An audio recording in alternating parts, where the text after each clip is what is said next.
Assalamualaikum warahmatullahi wabarakatuh.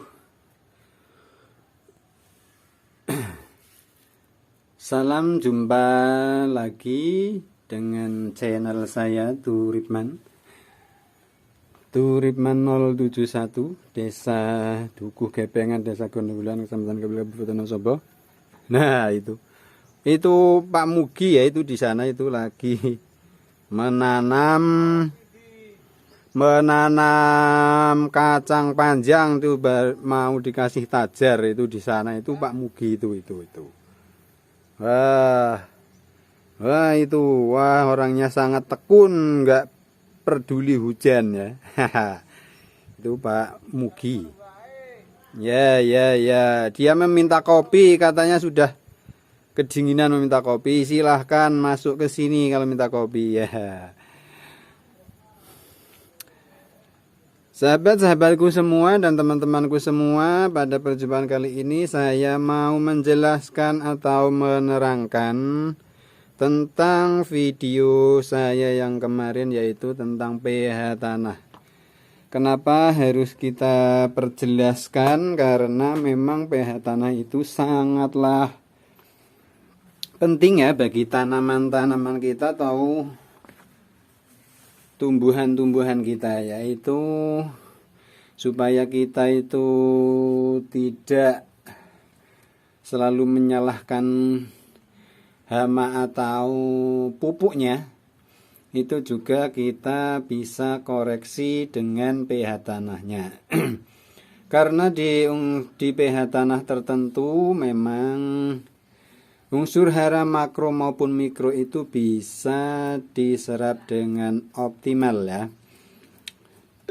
Berikut ini adalah tabel pH tanah atau catatan pH tanah yang baik untuk tanaman. Nah, jika pH tanah itu tidak netral, ini seperti ini di depan saya.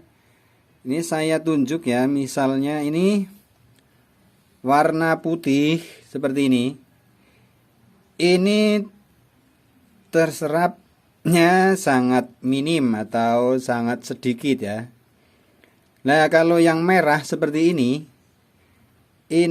tidak bisa terserap oleh tanaman.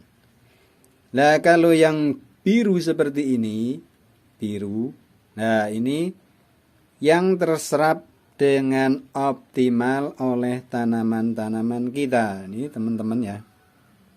Nah, kita mulai dari pH tanah yang kurang dari 6,5 atau 7. Misalkan ini ya pH tanah kita itu 5,0 ya, ini 5,0. Ini unsur hara makro ya, itu tidak ada yang terserap dengan baik, bahkan tidak terserap sama sekali. Ini 5,0 atau pH tanah 5. Nitrogen merah artinya tidak bisa terserap. Fosfor juga merah, magnesium juga merah, kalium merah, magnesium juga merah, kalsium merah. Nah, zinc ini terserap optimal karena zinc ini adalah unsur hara mikro. Iron, besi juga terserap dengan optimal. Tetapi begitu juga yang unsur hara mikro yang seperti sulfur itu tidak bisa terserap, mangan tidak bisa terserap, boron juga tidak bisa terserap, copper atau tembaga terserap dengan baik, tetapi molybdenum juga tidak bisa terserap, aliasnya nihil. Berarti otomatis tanaman itu apabila tidak bisa menyerap unsur hara makro pada pH tanah 5,0 aliasnya tanaman kita itu cenderung akan mudah terserang penyakit atau akan mudah sakit ya teman-teman ya. Itu. Terus 5,1 ini. Nah, 5,1 itu nitrogen sudah bisa terserap tetapi minim sekali.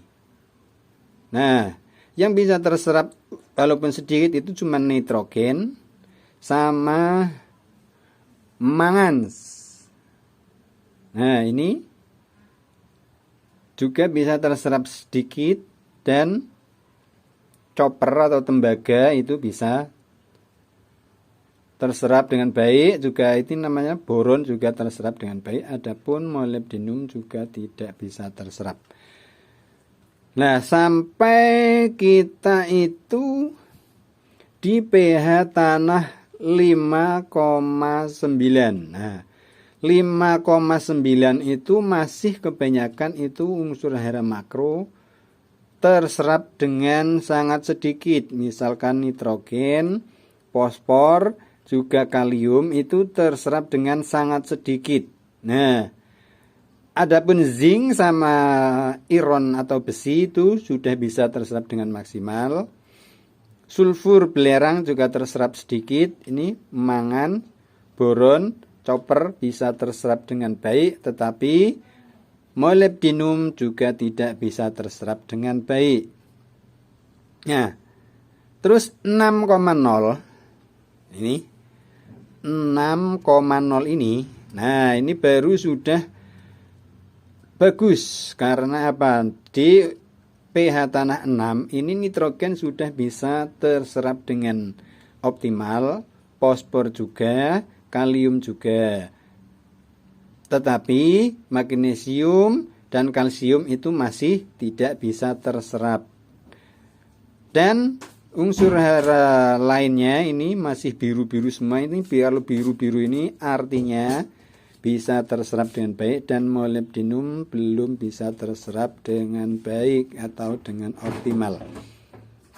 Nah, kita langsung saja ya ini, karena 6,0 sampai 6,4 itu sama.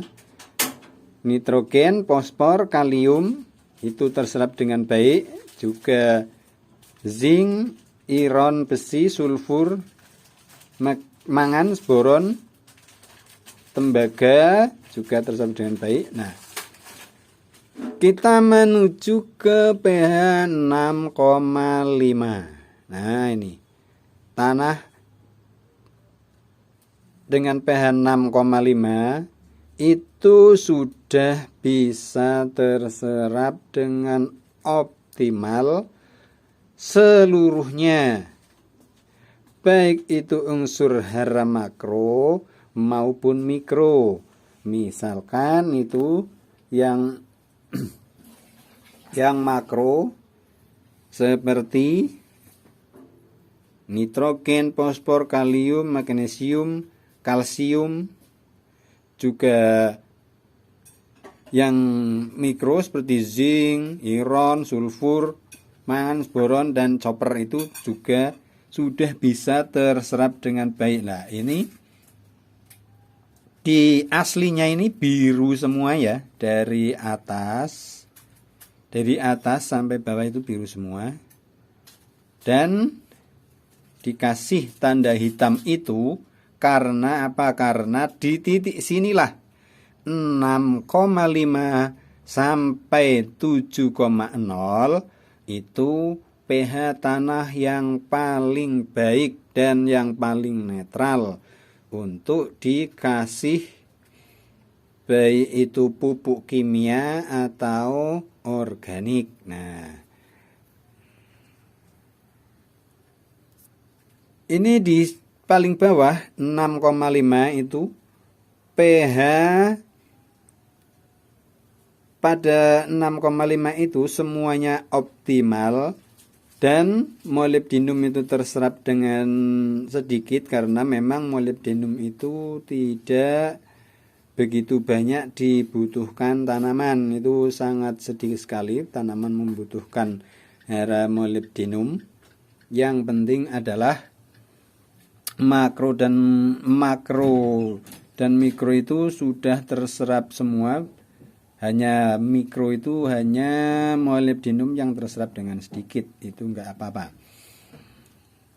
Nah, terus jika pH tanah itu di atas 7,0, misalkan 7,1, 7,2, 7,3, 7,5 sampai 8.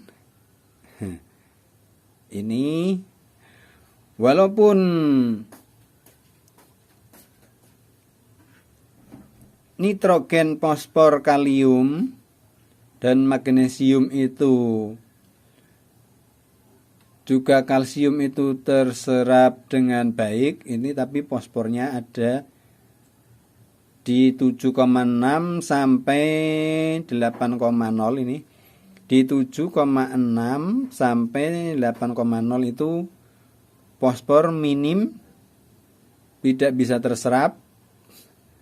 Terus zinc juga terserap dengan sedikit ini ya. Ini tidak bisa terserap. Dan lain-lainnya itu ada yang besi terserap dengan sedikit, mangan terserap dengan sedikit, juga boron terserap dengan sedikit, dan copper atau tembaga juga terserap dengan sedikit. Nah,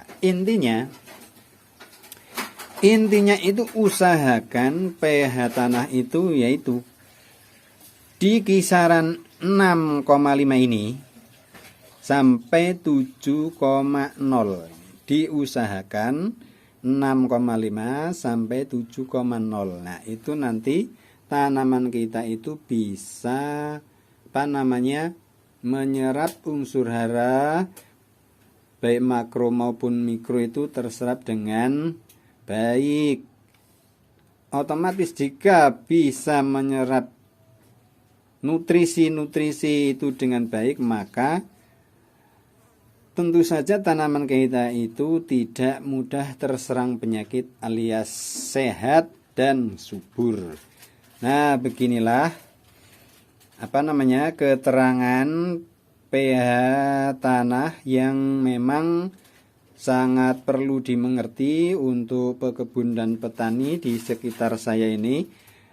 Seperti ini itu tidak semua orang punya ya label-label seperti ini. Karena memang ya maklum saja karena kadang kurang terperhatikan pH tanah atau lahan pertanian kita atau perkebunan kita di sekitar kita ini. Karena kebanyakan petani dan pekebun itu yang penting menanam di pupuk. Nah, itu nanti malah akan menyesal di kemudian hari. Karena apa? Karena jika pH-nya kurang dari 6,5 maka juga pertumbuhannya tidak akan optimal. Jika melebihi batas 7 itu tanah terlalu alkali atau basah atau lembab, itu juga unsur hara itu juga tidak bisa terserap dengan baik atau dengan optimal, walaupun memang ada sebagian yang optimal. Misalkan di 7,5 ini masih sangat ya masih baik ya, karena nitrogen, fosfor, kalium, magnesium dan juga kalsium itu sudah terserap dengan optimal ya di pH 7,5. Tetapi 7,6 dan seterusnya itu tertinggal fosfornya, karena jika pertumbuhan itu di fase vegetatif, maka memang nitrogenlah yang dibutuhkan paling banyak dan fosfor kurang begitu banyak dibutuhkan, walaupun dibutuhkan tapi cuman sedikit. Nah, beginilah teman-temanku semua dan sahabat-sahabatku semua, ini setelah kita tunjukkan tabel pH tanah ini, Semoga bisa dimengerti bahwa rata-rata pH yang dibutuhkan untuk tanaman adalah 6,5 ini sampai 7,0 ini. Nah, begitu ya. Jika nanti belum dicek tanahnya yang sudah menanam, bisa dicek tanahnya dulu agar bisa kita dalam pemupukan itu tidak akan sia-sia. Ya, cukup sekian dari saya teman-teman dan sahabat-sahabatku semua dan saudara-saudaraku semua. Semoga ini ada manfaatnya untuk kita semua. Ya. Jangan lupa yang belum subscribe, silahkan subscribe channel saya ini, juga like, share, komen, juga pencet tombol lonceng notifikasinya agar tidak ketinggalan video-video saya yang mungkin nanti bisa bermanfaat untuk Anda sekalian, juga untuk saya, juga untuk saudara-saudara kita semua. Apabila yang sudah memencet tombol subscribe-nya, saya ucapkan terima kasih sekali karena sudah mendukung channel saya ini untuk berlanjut ke jenjang yang lebih lama atau lebih ke depannya lebih maju. Semoga saja, doakan ya teman-temanku semua dan sahabat-sahabatku semua. Dan juga saya doakan yang sudah mencet subscribe di channel saya ini, saya doakan semoga rezekinya lancar, juga selalu sehat dan dikasih rezeki yang banyak. Tentu saja yang paling utama adalah selalu dalam ridho ilahi yang maha kuasa. Amin amin ya rabbal alamin. Cukup sekian dari saya. Banyak kesalahan dan kekhilafan, mohon maaf yang sebesar-besarnya.